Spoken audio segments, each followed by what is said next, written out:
It's a way we be, man. It's a Saturday of late October. I'm trying to get my glove on. I don't know if I'm in the video or not, but anyway, thought we'd come up here and look at the bottom yard. Check them out and see how they're working. We made up some new entrance reducers. That's how they look. So when you get down, I leave a 3/8 space on the bottom of my house. That way the rat stuff can't get in. They go where them stinking mouse guard and stuff so much. And I keep all my stuff up off the ground. But this is what we've done. So that slides inside in the 3/8 space.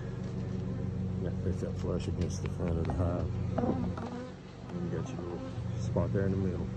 Well, not dead middle, but sort of close to the middle. Just like the free hive.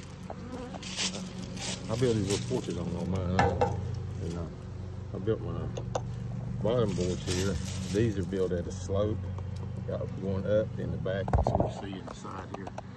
Now that I've got them sloped. That keeps any condensation running out real good. Easier for them to get stuff out too. Use the HDO plywood. That stuff's really tough. Put the little porches on here so when it rains they can get out in on an old rainy day and hang out on the front porch. So we get an idea of it. What you looking like here?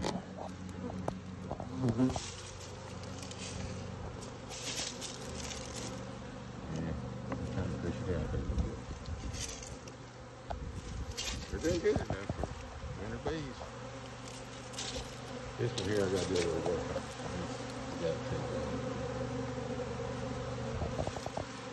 Coming out good though.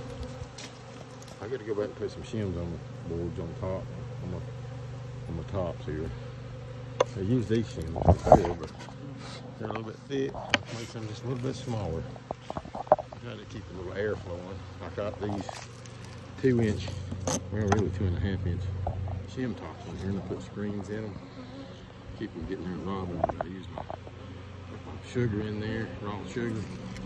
We got these plates that we got from down at the general store, and they're made out of bamboo and cane sugar, and they don't have no. When they eat them up. There's not like newspaper. It'll lay up in there and get mold and all kind of stuff in it, and makes a big old fuzzy mess in the bottom. It's just a bunch of junk. So we find that one. Everybody does think that we're doing it our way up here on the hill. We live back in these old mountains. They call us hillbillies. They won't. But I think we got some pretty good ideas on what we're doing. This HDO plywood was a Bob Benny idea that I picked up from him. He's a good beekeeper. People say what they want. I picked up a few tidbits from him, and then I've added my flair to everything. So. All the bees are doing good this year. They come out pretty mite free for the season. Didn't have no mites. We use the Apivar. We're going to swap around next year and try to use the Apivar, but they say stuff's sort of dangerous on queens, burning up queens and stuff and causing them to leave out. But we'll just have to watch our temperatures and watch our dosages and stuff and make sure that we're hopefully not doing something that's going to be drastic. But we've used Apivar every year of our life, and we've not had no problem with them. We use Apivar on August the 1st, and then we'll come back on about the 15th of December or so when it's good and cold. Queens lay down pretty good and gone broodless, and we'll do a round of oxalic acid. And then we'll come back 4 days later and hit them up again. We do 3 sets of 4 days. They say it's stuff's 99.9, but you got that 1 point that we're having to deal with. So time we cut the 1 point out again, and then we cut the point out again. Hopefully we're pretty close for the season. And, but all the bees are doing good. Can't complain. It's that cotton balls of pollen on that thing. And they're bringing it in. We got our pollen feeder out here. Right here, we keep this out when we think the season's time. And They're in there working. Yeah. It gives them some pollen. And we keep the raw table sugar for folks on top of the hive. We'll show you how that looks here in a second. That's the only hive we got that's empty. We use it for reserves next year. We might have to move some stuff around, or never know. Sometimes we get some dead out. We try to keep new queen stock in, but that's to be said. Everything has its ups and downs with bees. They are what they are. Well, we're gonna go down through here and put these shims on and check our sugars. I'll show you sort of what we're doing down here.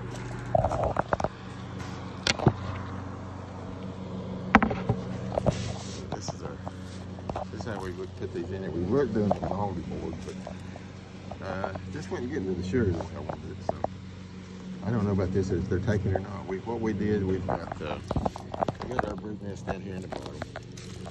Okay, and they built up a big nest, pretty good sized winter nest there. It's all, she's about laid down now. There's not, I don't think there's a whole lot of brood left in there. And then up here above the brood nest, we've done 3 sets of honey that are full. And then we got empties. And then we did have a feeder in here, but we pretty much pulled that out. But we put the feeders all over here on the table, on board feeder.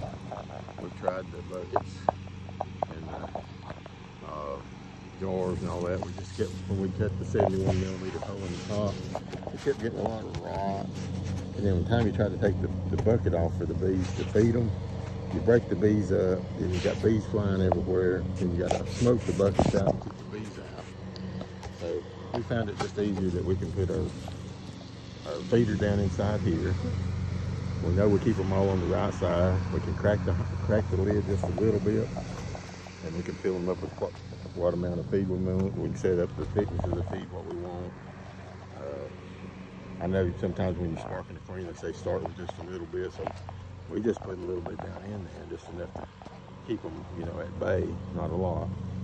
But if you're doing a lot of feeding on these things, you got to watch these feeders, because them bees will get down in them ladders and they'll drown down, and then the hive beetle larvae will start in on them, and you end up with hive beetle larvae, and that ain't no good there. So you just give them what you think, just a little to start them out with, to check and see how they're taking the feed. Don't get in a hurry with it, and if they seem to eat it pretty fast, you can go back in a day or so and get you a little more on them, you know, give them what they need. But you know, you just have to sort of play around with it a little bit.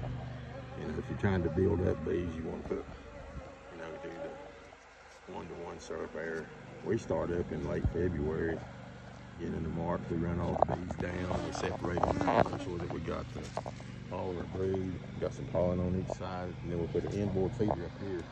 And then we take out our frames that we had, some drawed frames that we put in that last year that we had them draw out, and then whatever got left over, and we put them in here. We'll go ahead and let them have that. So, and then old queen, she'll start working it out, and she'll lay it out. When the 1st of April gets here, you got a pile of bees. I mean, they'll be almost ready. So you have to really watch them. You know, they'll hit the trees on you, but you can keep that hive kick up, keep them old cells cut out from under the bottom of them, you know. You should be in pretty good shape, but sometimes you might want, if you're really heavy, smoke out a little bit on the bottom when you lift your boxes up, checking for them cells, and see if you got any up inside there, you know. And you might be, if you got enough bees in, if it's warm enough, you feel like comfortable enough to go ahead and take the hives, frames out of there that's got some brood. Maybe it's got a good sized queen cell up in there for seed procedure. You might want to pull that on out and put that in a nuke box and put you a couple frames of brood in there. Still a rack of honey if you got one. Put you an empty, and then maybe a couple shakes of bees or so if it's a cold night. And if you got a double screen top board, you can just set them up on top of that hive right there. You'll have them get that heat off of it, and that'll tend to them right there. It's the best way if you got it. If you ain't, you know, just shake them up and make them heavy and cut the hole down a little bit on the front. Don't want them blaze them up where it's going to condensate them out too heavy, or still leave them a little air. You know, they got it live too. So, but we're gonna look down here and see if they've been eating any on this sugar. I don't know if they have got to it yet or not, but